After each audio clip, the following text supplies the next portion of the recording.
Okay, welcome back to Hanging with Mangg, episode 93. We have done a lot of these, haven't we? Haven't we? It's been good. I still enjoy doing it. It's great. Today we're playing some Duelist. I actually have been playing a bunch of Duelist this week. I've been enjoying it. It's been a lot of fun. I wish this game got more attention. I really do. I think it's as good as Hearthstone. It is, I would say, more complicated.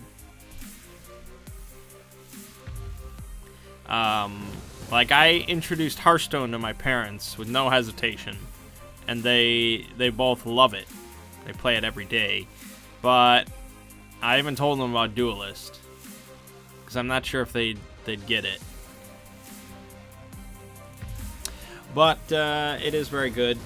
Like, you know, Kriparian the other day or the other week or whatever, did a video on Faria. And it's like, who the hell's ever heard of Faria? Why is he not done Duelist? I don't know. Anyways, this week on the channel, we had 2 episodes of Big Bow Edition, which is getting a decent amount of love, so that's good. I think I have one more episode of that recorded. Wind Waker, which is not getting as much love, but it doesn't really matter. Like, even if it got 1 view, I would still do it, because I'm doing the Zelda stuff just for my sake. And I have one more episode of that recorded, so that's all good. I'm ahead of schedule. It's great.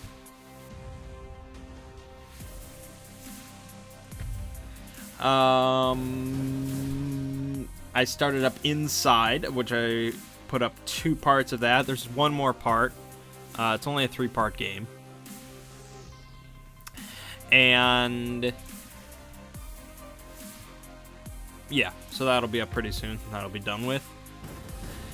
And I actually don't know what the next LP is.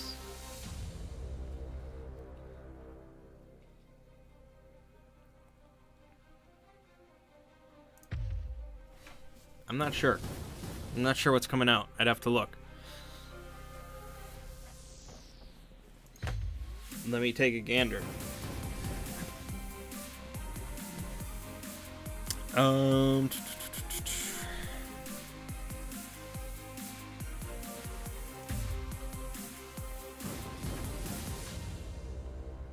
mean, can't be anything that big. Otherwise, I'd remember it off the top of my head, right? Right?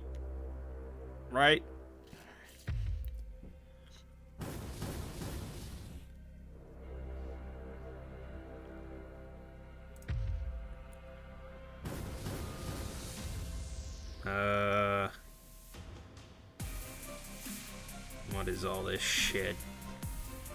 Shit I've never heard of. Mario and Sonic at the Rio 2016 Olympic Games? Is that what I want to let's play? Is that it? I think that's already out. Yeah, that just recently came out.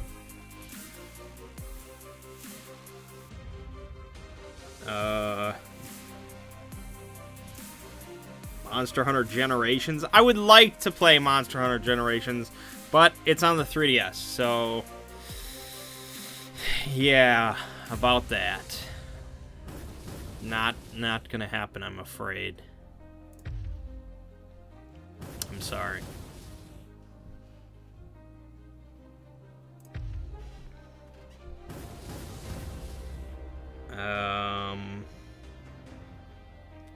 No Man's Sky, but that's in August.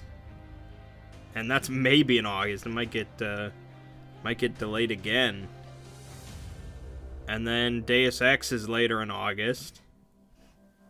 Really, that's it? And then Recores in September. Maybe there's some other indie stuff coming out between then, but other than that, yeah, it's August with like No Man's Sky. So July seems pretty empty. I don't know, there might just be some random projects here and there then. We'll have to see.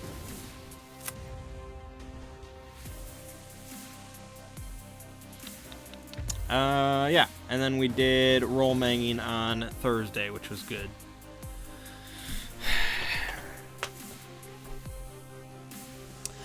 So, let's see here.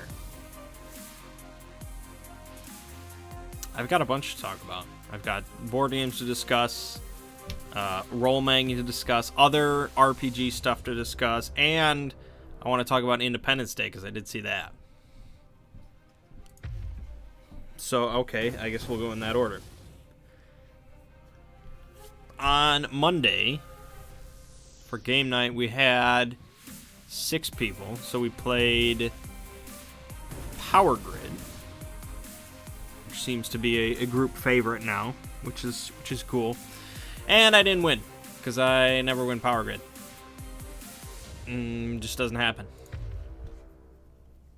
But it was very close. I'll admit it was very, very close. It was the closest game of Power Grid I've ever played. I barely lost. I think me and one other guy got 14 or 15. Yeah, I think it was 15 generators on the board. So it was basically between me and him. Nobody else really mattered. So like the final turn was really weird because it was basically like everybody was like, okay, well, it was king making-esque because people were trying to decide who they wanted to win, and that's not a good situation for you to be in. So they were blocking us here and there, trying to do what they could, but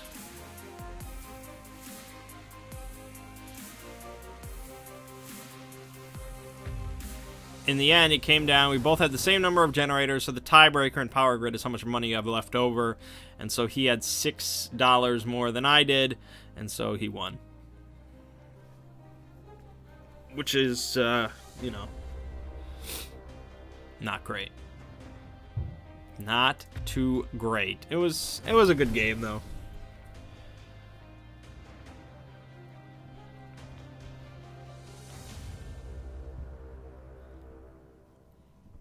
Just give me a second. Let me think. That's like benefit there. Wraith and Swarm, Shadow Watcher. I don't really have many things that work off of creep. Okay. Anyways, it was good though. I like Power Grid. I mean, I think the only one that really doesn't love it that much is Studs. It was his first game. And I'm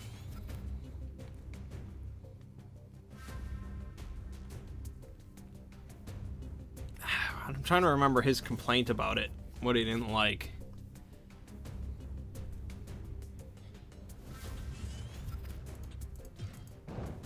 That was a fuck up. Okay. Too busy talking. What the hell did he not like about it? I don't know.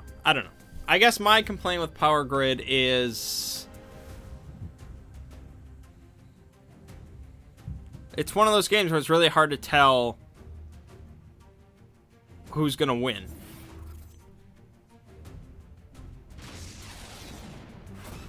Wow, that's very aggressive.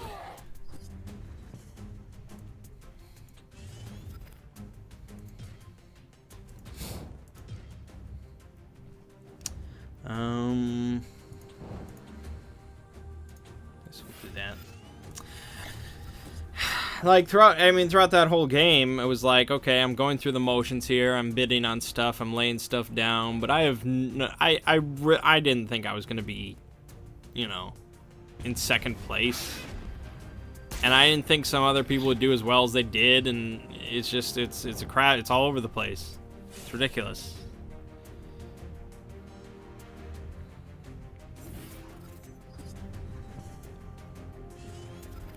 Well, that's pretty good, isn't it?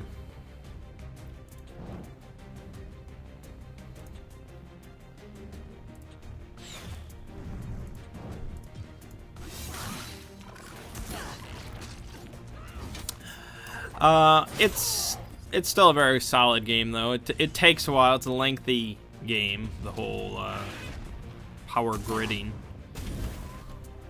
Because there's just, you know, the whole bidding process takes a long time. People deliberate for lengthy amounts of time just trying to figure out,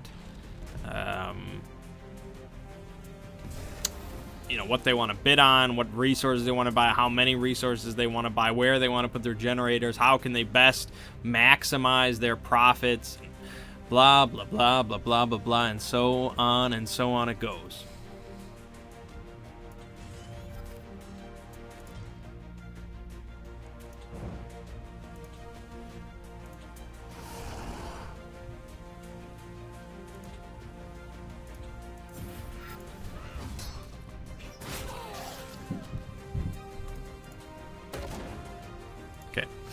Sorry. So it's a lengthy game.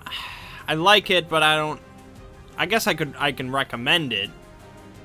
I mean, compared to spending like a couple hours or so or whatever playing Monopoly, yeah, Power Grid obviously blows it out of the water. And it appeals to some of the sensibilities that I like of, you know, trying to plan ahead and game the system and the economy and things like that, but I almost wish it was more involved. There's choices, absolutely, but at the end of the day, it is, I guess I wish there were more systems in place, which some people would just abhor, because, you know, it should, no, I didn't hit end turn, I'm an asshole.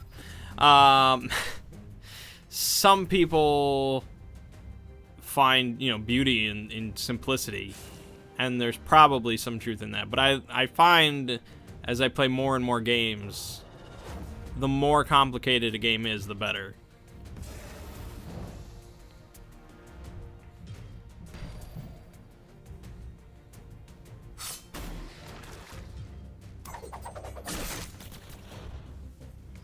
But that's just me. That's just me.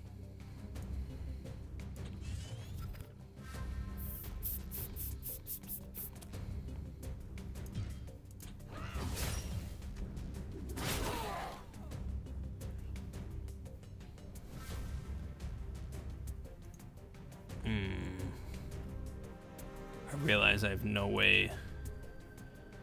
I guess we'll do that.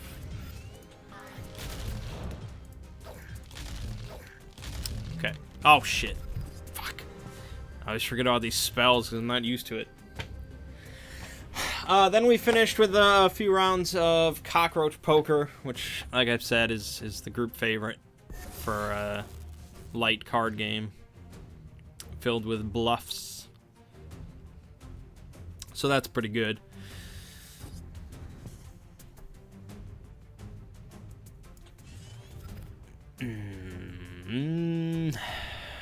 Fudge. Let's get you over there.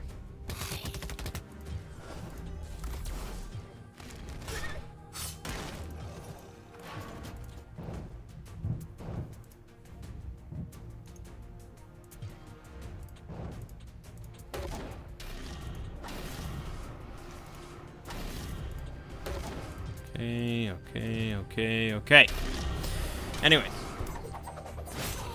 Let's move on from board games, because it's clearly distracting me. This game is distracting me from talking about board games.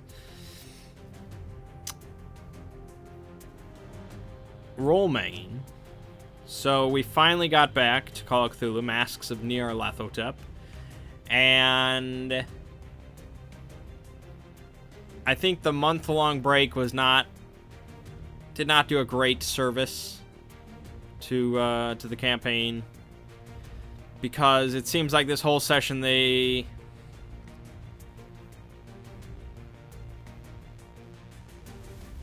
I will admit, I think potentially part of the problem may lie in Ziggy having already done this. I'm not sure. It's kind of hard to gauge. Because the problem is the Juju House, right? The problem is the Juju House. It's a very, very memorable location. You don't forget the Juju House. And New York, the New York chapter, pretty much ends with the Juju House. Once you do the Juju House, I know I like to say it,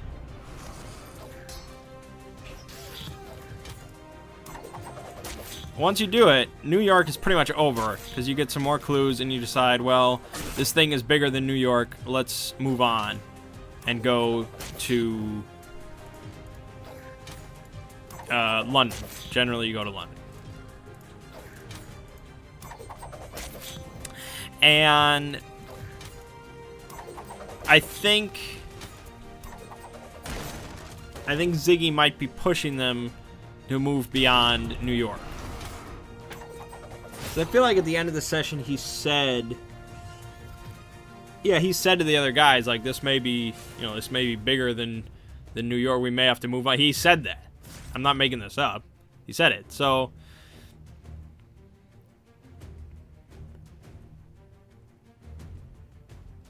I feel like if you rush through the campaign just to get to the big set pieces that you know are there, then you're doing a disservice to the campaign. Yes, the Juju House is the big set piece of New York, but if you just go straight to the Juju House, you're missing kind of the point of Call of Cthulhu.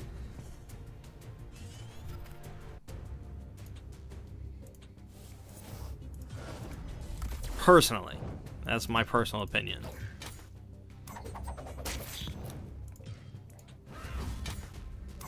But that being said, you also have to gauge what your players are interested in. If your players only like the big, the action pieces where, stuff is happening, guns are going off and swords are being swung and there's monsters and things like that, then A, Call of Cthulhu might not be the perfect system for them. Or B, you have to play Call of Cthulhu in a very pulp style, which Masks can be done, but Call of Cthulhu tends to be a very harsh system. It doesn't really tend to favor shootouts that much, because you die quickly. I think they know how fragile they are at this point, because during the session there was not a TPK, but 2 of them died, and one basically just left. He just fucked off to Ohio or some shit. So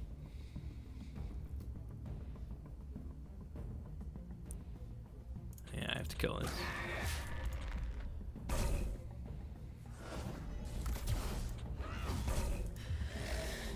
So I think they realize how fragile they are, and they probably shouldn't go in guns blazing. But now, well, okay, I guess I should recap. So it ended last time with them getting out of getting free of that car crash thing, and Ross Cole, or whatever his damn name is, was told to hand in his badge.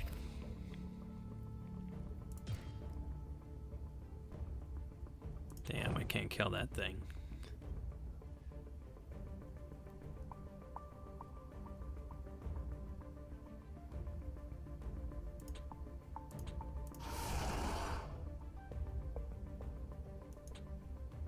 Well, I miscalculated that quite a bit. Shit. Anyways. So he did hand in his badge, but he didn't hand in his gun, because he lied about that. He said he didn't have it on him. So then he went and bought another gun, the same type of gun, so that one couldn't be exactly traced back to the police department. But it didn't matter because he wasn't going to live that much longer anyways. And they decided they were going to deal with this Juju House problem. Now, their buddy, the trolley operator who was in the car crash, was in the hospital because he was in really rough shape. He barely survived. I didn't think he was going to survive. It was kind of amazing.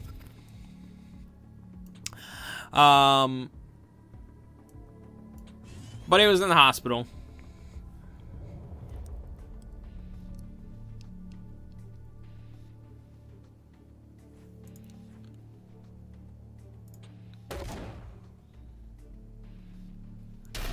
Damn it.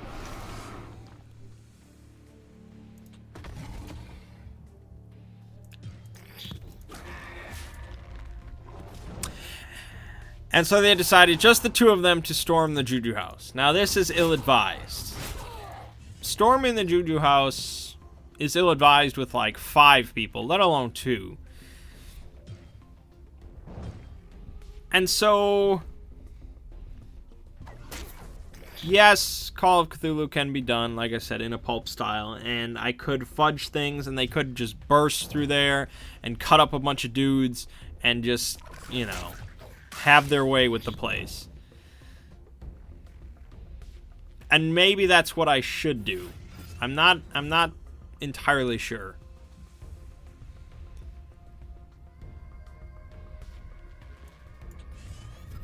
I think I lose this game. I have no way to deal with this problem. And Jax does not save me.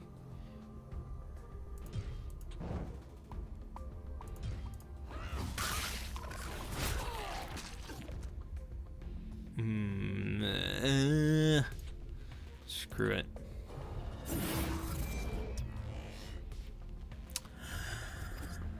So they go up to the front door with a crowbar ready, and they're going to bash in the door, find out what's going on in there, slaughter some cultists, and go on with their way. Now, Ziggy knows exactly what's in the Juju House. Okay? Well, not completely, but he has a fairly good idea.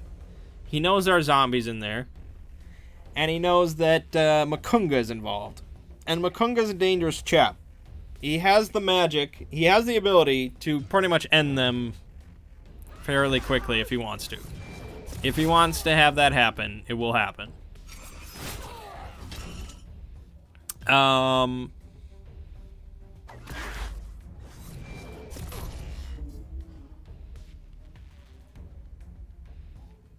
The thing is, they're also, you know, you don't even need zombies or... Jesus. You don't need zombies or Jesus.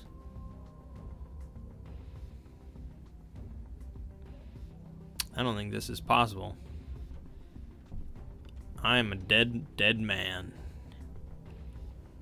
I can't even kill one of them. Even with this.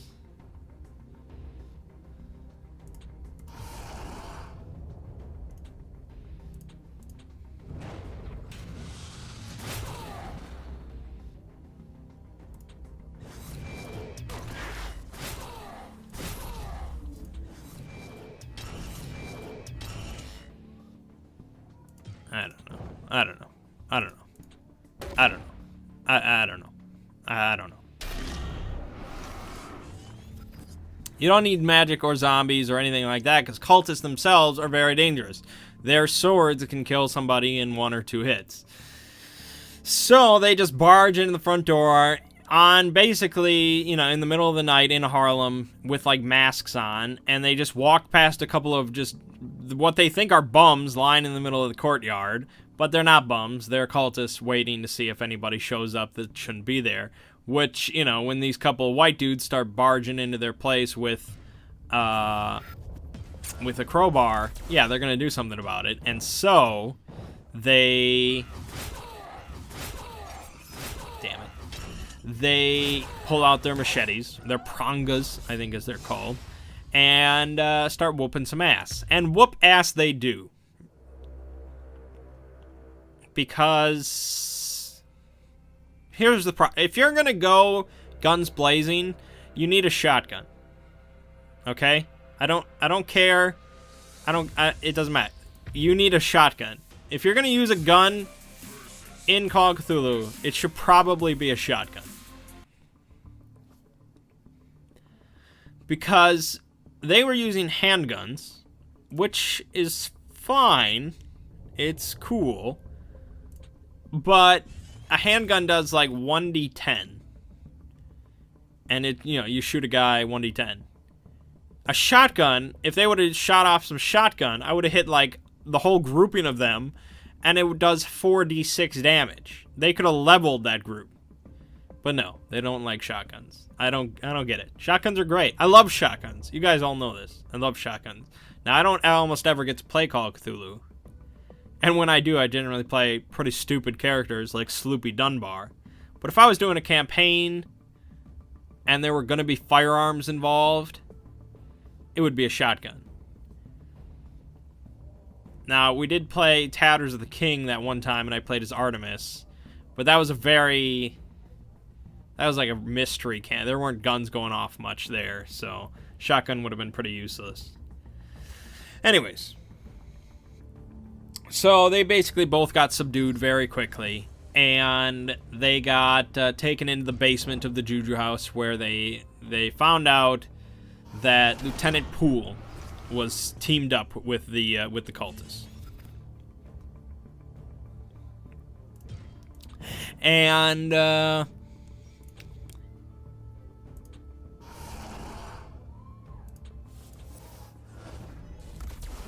my god, that's incredible. Holy shit. Holy shit. Holy shit. That's nuts. Anyways. So they found out Lieutenant Poole was sided with the cultists. I just thought that would be a big bomb drop for the players. The characters, of course, both died, right, fairly quickly. But now the players know. And the players, of course, are metagaming, and so they don't trust Poole at all anymore, even though they have no reason to not ever trust this guy. But, you know how it be.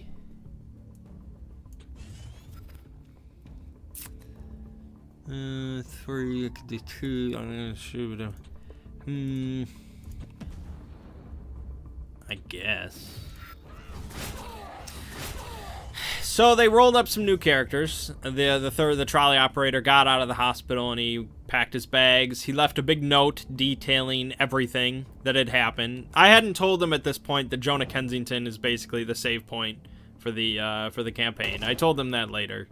It's like it all goes back to Jonah. Just I'm not gonna be, I'm not gonna try to hide the fact or let you discover it on your own or anything. I'm just telling you, just use Jonah. That's what he's there for. It just works better that way, because you bring in 20-some different characters, you gotta tie this all together somehow. So, but for now, he left a note in his home, and he packed his bags, took a train to Ohio. Or something. Maybe that was a euphemism for him killing himself. I don't know. Anyways.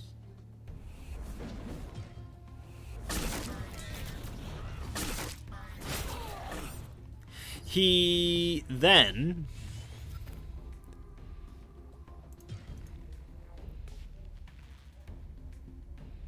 And it's pretty good. Probably should replace the spell.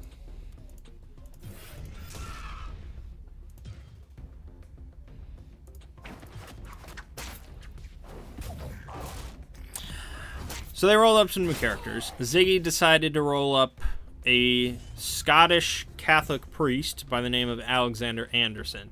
Now, I have seen Hellsing. I think I talked about me watching Hellsing at some... I think it was in some Zelda video I remember talking about it. You know, it's odd that he didn't move that guy first. Okay, I guess that works.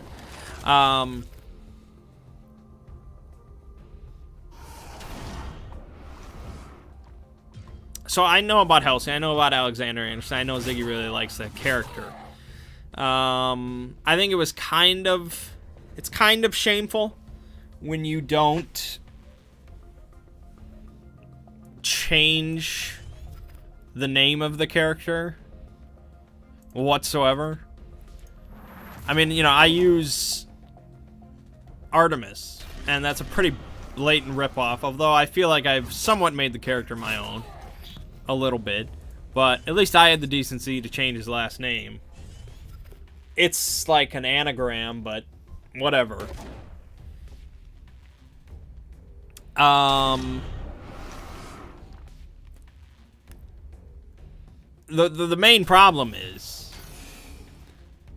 that style of character works much better in a pulp game than a mystery game. I mean, he's literally like, he had 2 swords and he wants to just cut people down in the name of the Lord. And that's iffy, is what it is.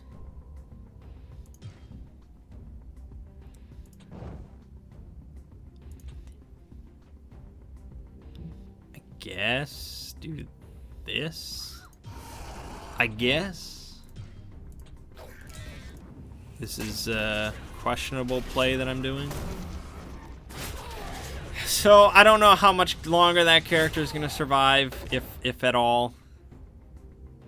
I'm pretty sure I'm dead. Yeah, I'm dead.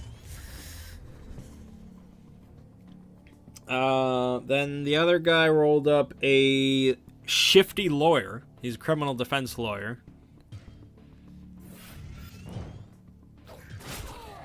And, oh, nice. Cock block. He could still... No, he fucked up.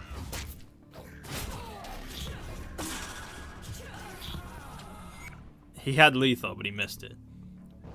I don't think I'll win, but it's funny. It's funny to me.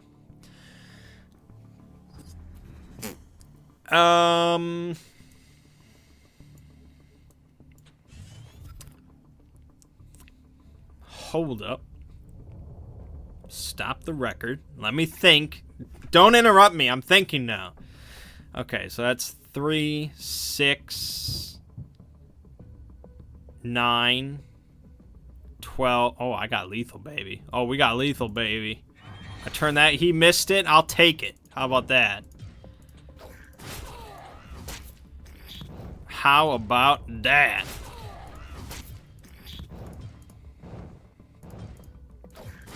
I'll finish him off myself. Boom! Anyway.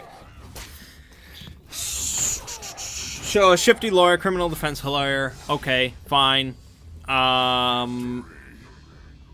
He'll probably also die. And then the third guy rolled up a psychologist, alienist, as it's called, back in the day. And so, okay, you've got 2 very typical Call of Cthulhu characters, and then a Scottish priest wielding 2 swords. I don't know what to think about that. I don't know how to interpret that. I mean, Ziggy's been playing... He's played a fair amount of Call of Cthulhu. I would hazard to say it's his second most played RPG. So he's played a bunch of professors and entrepreneurs and he's played a bunch of very typical. You know, his first character for this campaign was a like an antiquarian. That's a bad turn 1. So it's, I guess, not surprising to see him go a little off the wall and try something out. But he has gone a little off the wall. I mean, he played like a mechanic that was based on the character from Fargo, Shep. And he played some other African character later in the campaign, and so he's done some odd things in the past.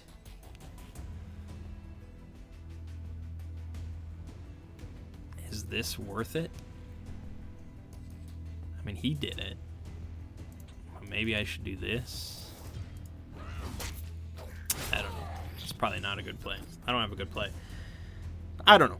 He won't survive long, so it doesn't really matter. But anyway, so they rolled up these characters. They all met each other. They found the note, so on and so forth. And they decided to go ahead and go back to the Juju house. Everything, I think, again, this was Ziggy's idea. Like, hey, we should go to the Juju house. I think things are coming to a head at the Juju house. Again, it seems like Ziggy really wants to move on from New York. There's a bunch of stuff to do in New York that they are not doing. And so again, it's going to go down to... Shit. It's going to come down to London. And, you know, is Ziggy going to be like... Oh, this Gavigan guy, I don't trust him. He seems evil. We should do something about it. And because it all comes to a head with Gavigan in London. And so then, is he going to cheat him out of a lot of London stuff? I mean, maybe he'll lead them to the house with the paintings and the lizard woman and whatever. But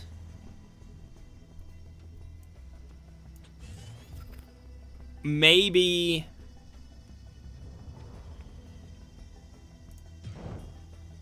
I underestimated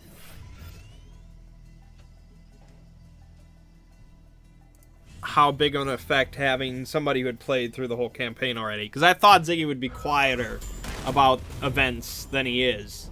I think he can't help it.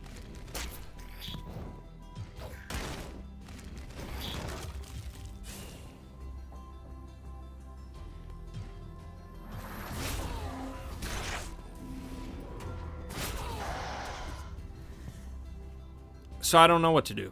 I actually don't know what to do.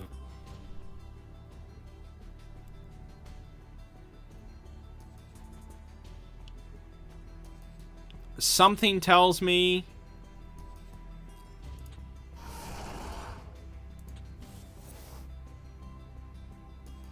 Oh, that's really dangerous.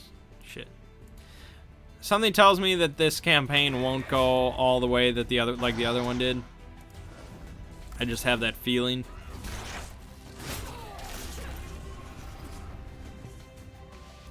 And part of it might be that there's only 3 people.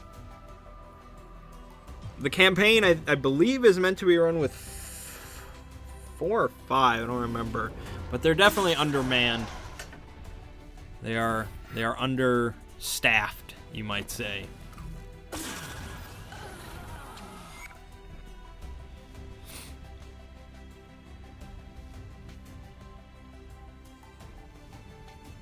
I don't know. Anyway.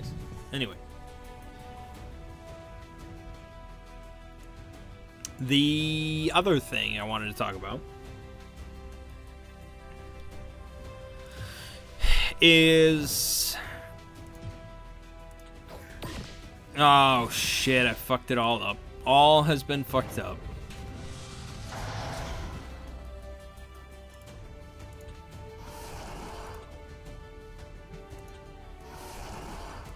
Oh, it's all been fucked up. All fucked up. Okay, so online, because I'm part of, I guess, 2 RPG groups at this point. So online, the other thing going on, we were doing Numenera, I guess. Charlie Chalk was running a Numenera game. But really, he just did like a pre-written adventure. And then it was going to turn into a full campaign, but he is like applying to med school and there's all this shit going on, and so nothing nothing really happened at all. So that fell apart. And so now, of course, we need to move on. There's more things to do than just Numenera. And so Jin, I guess, decided to pick up the mantle and said he had some D&D stuff in mind. And so he started messaging me, saying that he wanted to run a kind of a sandbox type campaign, if I had any advice. And so I gave him my advice, but I thought I would talk about it on video, because it's an interesting concept, and I wish that, well, I'm glad he's decided to do a sandbox, because I wish I had more opportunities to be a part of a sandbox campaign. And so I think there are varying degrees of sandboxiness. Sandboxy. You have... I mean, it's a spectrum. So on the one extreme end of the spectrum, you have just a completely railroaded campaign.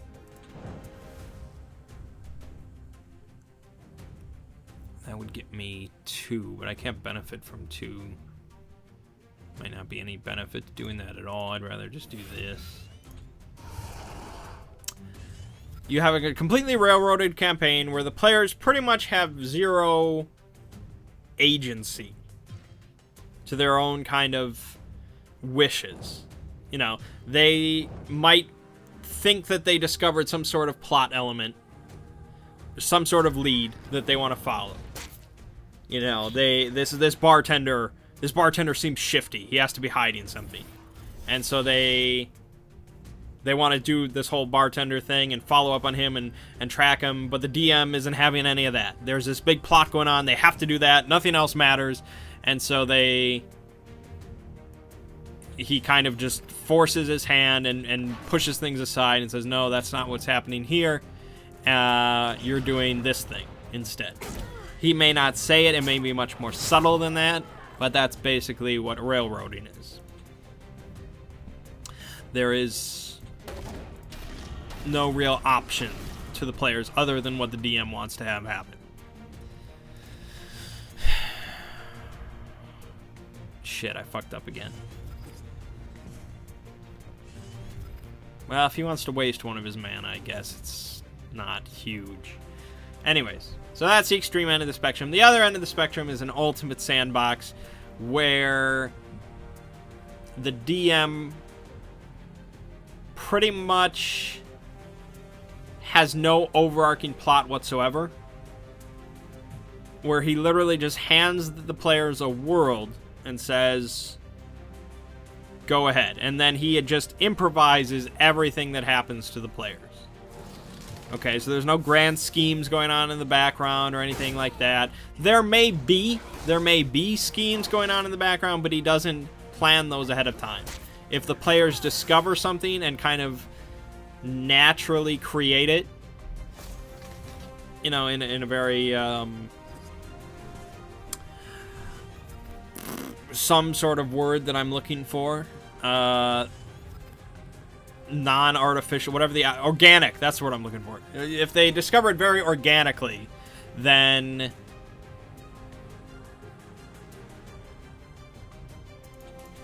you know, then the DM will work towards that, and you know, there will be your plot. But just right out the gates, he doesn't have anything in mind. It's just, okay, you know, go ahead with your stuff. We'll see what happens. So that's kind of the opposite end of the spectrum from railroading. Most campaigns tend to fall somewhere in the middle.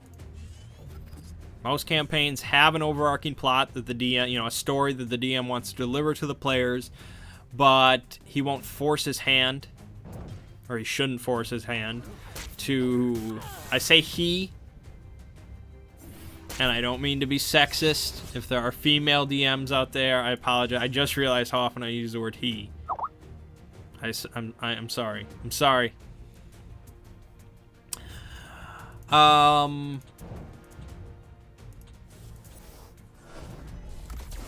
Nice.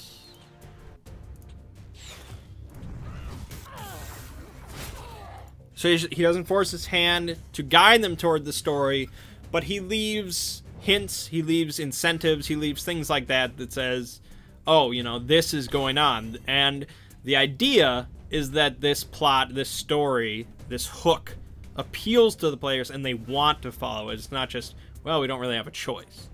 Now you can also do that in a more sandboxy element where you leave less hints and things like that, and if they happen to stumble upon it, again, maybe organically, it's like, oh, well, you know, this is pretty interesting. Let's follow up on this. And the DM didn't really have that specific, he didn't know that plot was going to come out.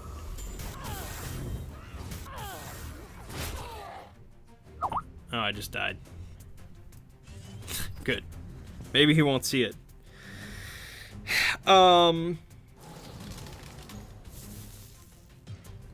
So yeah, you know, there are different spectrum, and there are different spectrums of just sandboxy and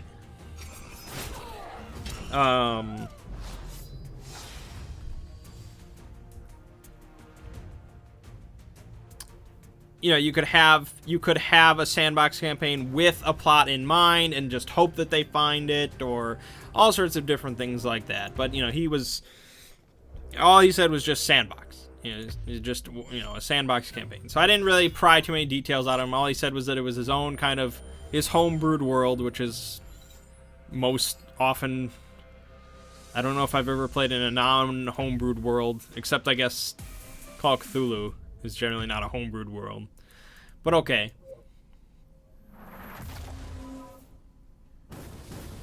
And what advice did I give him? Let me think what I said to him. Okay, so I said that preparation is important, because the more you prepare in advance, the easier things will be. That goes for almost any type of campaign.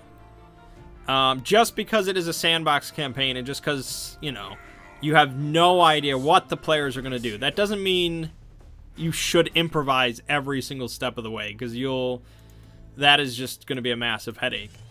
You can prepare snippets. You can prepare NPCs and buildings and situations. Just because it's a sandbox world and the players are technically masters of their own domain does not mean that other events, you know, are not occurring. You know, things are still happening. It's still a living world. And so, like, adaptation is important, but so is preparation. There's a webcomic titled Goblins, which is a great webcomic. I need to reread it through it sometime soon. It's really great if you like D&D and any type of that. It's kind of humorous.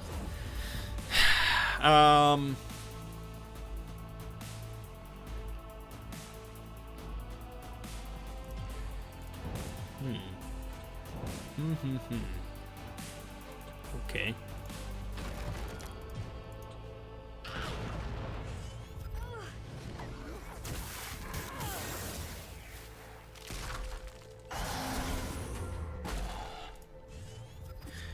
So this comic is written by a guy named Terrell Hunt, or Thunt as he goes, and he used to do live streams on Ustream of him drawing the comic, and he talked about various things. And I have a few of these stories that he used to tell saved on my hard drive, because they're very entertaining. And you know, a few times he's talked about D&D and DMing and things like that. And so one of the things he talked about, which was very interesting, was wishes. He talked about, you know, DMing a campaign where a player is given a wish spell or something like that, which I've never had the pleasure of doing. I would like to have a wish spell, but the way that he described how he ran when somebody used the wish spell was when you cast a normal spell, when a wizard casts like Fireball, they are basically using like a recipe, like a predetermined script for a spell. And so they're basically saying, I want this to happen. This is how it works. This is the script as written. I'm telling you magic forces to do as I ask. And oh shit, I fucked that up. I fuck a lot of things up. I'm sorry.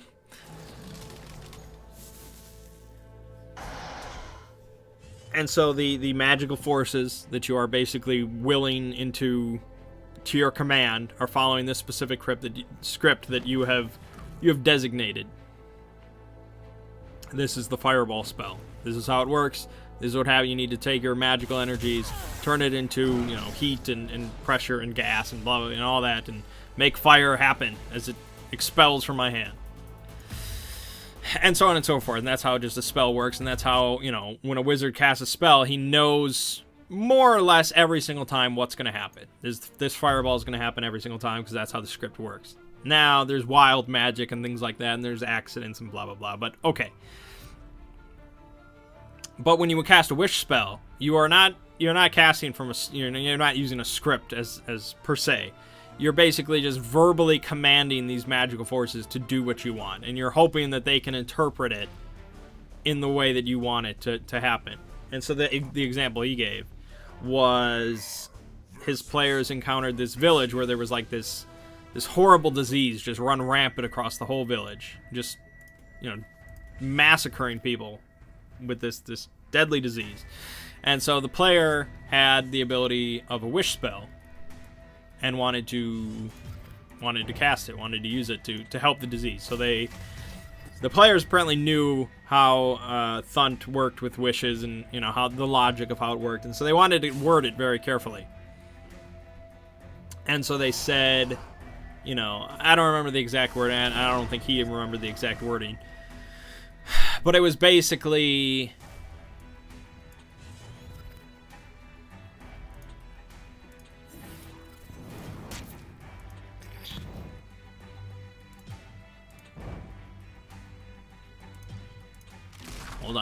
Hold on.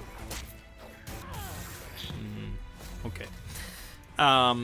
Use whatever they asked the wish spell to cleanse the disease or whatever, something like that. It was probably worded slightly better than that, but anyways. And so Thunt determined that the wish, like most things in nature, would try to solve the problem as requested using the path of least resistance, using the least amount of resources and energy possible. Okay? Which makes sense to me. It does make sense, because magic would be, it would answer to some sort of, it would be a part of nature in some sense. Yeah, it operates outside of some natural laws and things like that, but okay, sure.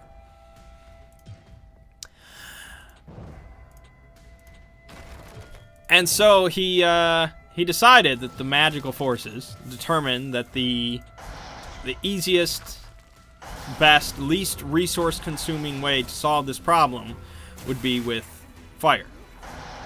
It would just be a great cleansing flame that just purged the entire town, and then boom, done. Disease is gone. And it kind of reminded me of how some people think AI works, like an artificial intelligence with the the business card problem or whatever, whatever they discuss, where you tell the AI to just make be the most efficient business card maker possible, and it just makes a lot of business cards, and it ends up basically destroying the entire world because it just wants to make more business cards. I feel like that's kind of how this wish spell would work. Is just, it's not like deliberately disobeying you or trying to act in a mean, vindictive way or anything like that. It's just, this is how it would interpret shit. Oh my god, how did I fuck that up?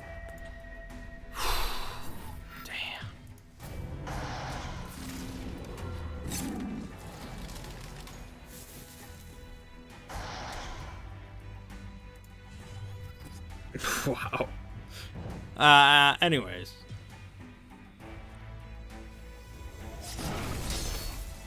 I healed him too. Well, if you can't block me in... No, you can block me in.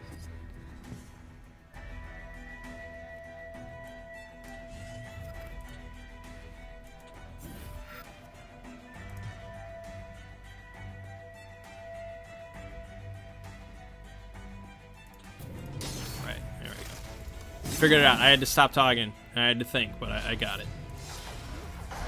Okay. Anyways, that wasn't even what I was talking about. This is a tangent. This is a tangent. It's a tangent. So anyways, not talking about wishes. Talking about Sandbox. So anyways, another story he talked about. I think it was he was talking about one of the worst D&D parties he's ever DM'd. And so he was running, I don't know if he was running specifically a Sandbox campaign, but he was talking about how he always just had stuff prepared. Like, he would just prepare, like, a whole town out. He would plan out the entire town, and, like, every building, every resident would have kind of their own little story. And I don't know how meticulous he worked this, but the story that he told was these players were in this town, and for some reason they wandered into a pottery shop. I don't know if he said why they wandered into a pottery shop, but they did. And this pottery shop, this specific one, as he had planned out, you know, and he most likely never intended for the players to ever walk into this pottery shop, but he made a note of preparing this.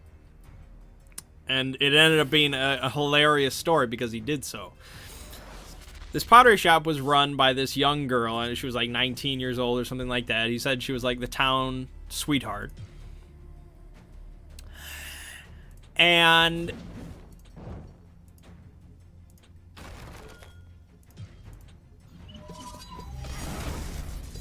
she, on the wall of the pottery shop, which was just pretty much a normal pottery shop, but on the wall of the pottery shop, she had her father's sword. For some reason, her father was a warrior or something like that, and he had this weapon, which was kind of like an artifact. It was pure white. It was completely white from, you know, top to bottom. And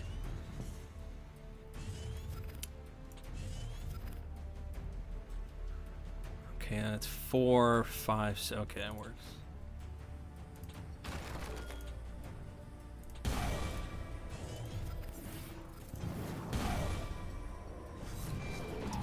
Well, if I don't take it now, he's going to take it, so.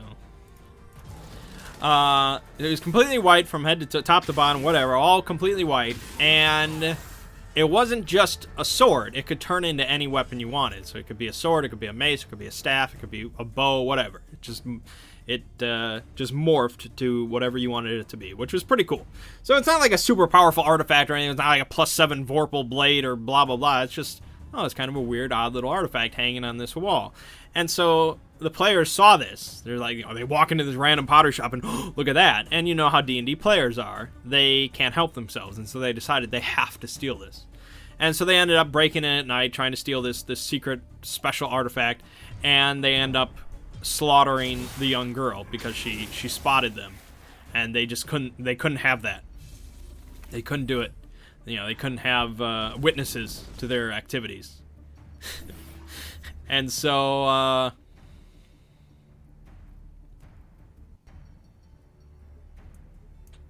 they kill this girl. because of course.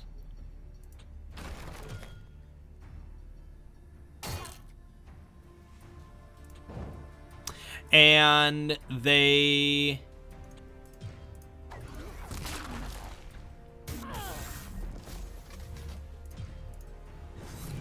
like stuff the body under the floorboards messily, and they run off with the sword. And then the next day, of course, the town is just horrified, because this was basically the town sweetheart. Everybody loved, nobody disliked this girl. She was wonderful. You know, she was kind of like basically an orphan. Her parents were gone, and so she just ran this pottery shop, and everybody loved her. And these people just wander in one day, slaughter her, stuff her body in the floorboards, and steal the sword. Now, they didn't know, the townspeople didn't know that it was these newcomers to town that did this. But they ended up having like this big public meeting or something like that. And the group, I guess, wanted to go to the meeting to see if they, you know, were under suspicion or something like that, you know. And the one guy who had stolen the sword, he said, apparently out loud, like, I strapped the sword on and I head out the door. And nobody questioned it. You know, Thun heard it, and he was going to say something, but then, you know, he's like, it's not my job to say you're doing something stupid. It's just my job to react to whatever they do and go ahead with it. So, and I thought that's a very important lesson for a DM, is to never question, you know, like, are you sure? You sure you strap on the sword? And they're, you know, because you ruin so much. You ruin so much of something by doing that. You know, if he had just said, are you sure you strap on the sword? And be like, what are you doing? You strap on the sword? That's stupid. And then you'd miss out on the best part of the story. You'd miss out on the whole fun of the thing. And so, you know, he didn't say anything. He's just like, oh, you know, okay. And,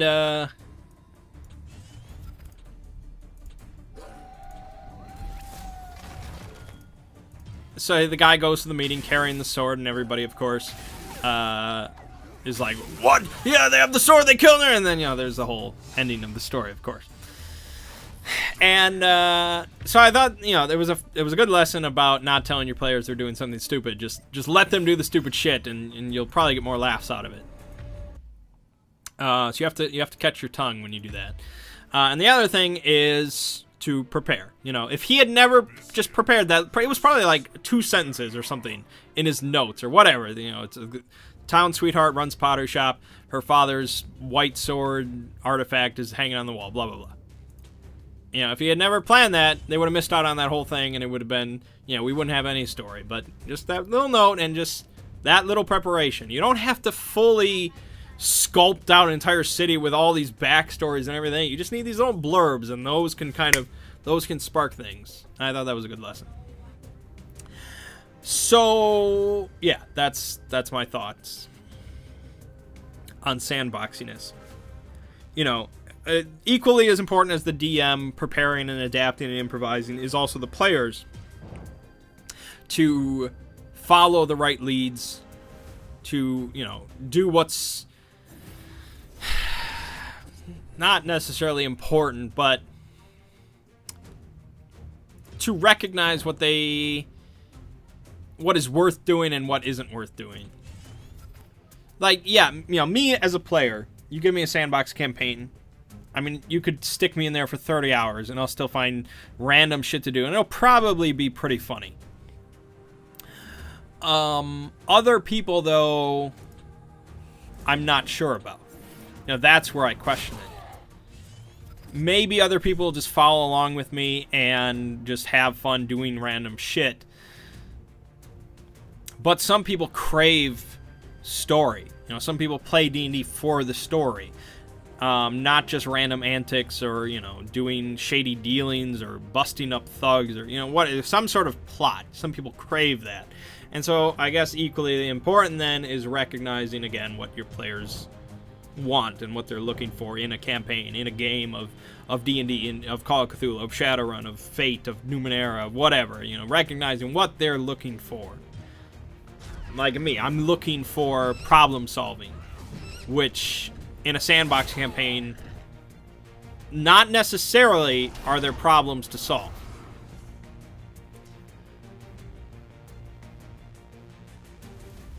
You know, if I'm just doing random stuff, there might not be. It might just be, okay, you know, I'm making problems. I'm not really solving them. So there needs to be something there, I guess. It's complicated. You have to know your own group. You have to know the players and so on and so forth. So anyways, he was talking about doing D&D. He said D&D at first, and I think, I'm not sure if he just meant D&D or if he just meant, you know, that kind of fantasy. So I started talking about some other RPGs that I'd like to try out, like Dungeon World, which is a fairly popular one that's kind of, it's lighter than D&D, but that also lets it be more freeform. One of my biggest gripes about D&D is the fact that when you're in combat, when I'm in combat with a character in D&D, there's no question of like, you know, should I you know, grab this rope and run around and try and trip somebody, or should I jump out and hang on the chandelier and do like a spinning dive attack? Or it's like, no, you fucking do this attack and you roll and you hope you hit them. Now, sure, part of that problem is just me not being slightly min-max. I guess I've always been slightly min-max, and so it's just like, well, everything is less optimal than this, and my goal in this combat is to kill my enemy, so why would I not do it in the most optimal way?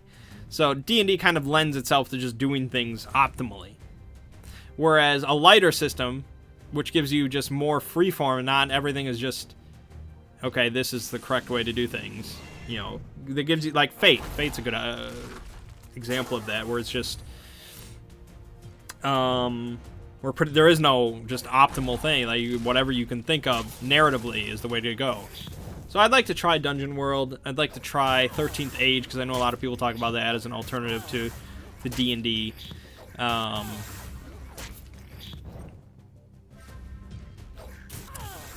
Fate. I would also like to do a full campaign in Fate.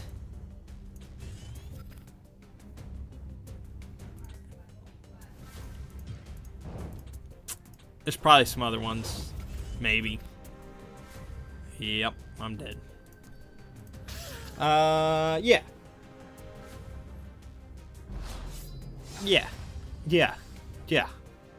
How long have I been talking? An hour and 8 minutes. Holy shit. Damn, I can talk about RPGs for a while. Okay, I guess to wrap things up really quickly, talking about Independence Day, I didn't really like it. It's rare for me to not really like a movie that isn't a Mang's movie, but I didn't really like it, even though everybody else I saw it with really liked it. I don't know, it was cartoonish and derivative, and just, there was not an original concept in the film, and it didn't, you know, Liam Hemsworth was not Will Smith, and it just didn't have the same type of charm, and the writing was so lacking compared to the original, which is funny, right? That's a funny thing to say. I just didn't feel like Jeff Goldblum was really, he didn't have his heart in it, but he wasn't really in it. You know, he was just kind of, he showed up a while and he said stuff, and then that was it. The young actors pretty much all sucked, and it was just so cartoonish at points, because the humor fell flat for me. There was one point where they find the sphere and they activate it, and it talks to them in like this young girl's voice, and it's just like, I'm here to help you I'm from a different universe, and we have gathered together to fight these aliens, and I'm on your side, and they're actually on their side. There's no tricks. It was just that voice was so stupid, and then at the end, the big climax is the giant queen alien coming down and stomping around like Godzilla, and it's just like, I don't know. It fell kind of flat for me personally, but other people loved it, so what do I know? Anyways, I think that is going to wrap us up for today. I talked way too long, so I hope you enjoy random RPG talk. But see, once I actually get on a subject, I talk quite a bit compared to board games where I was just playing the game. And there you go. Anyways, my name is Mangg. This has been Hanging with Mangg. See you fine folks next week.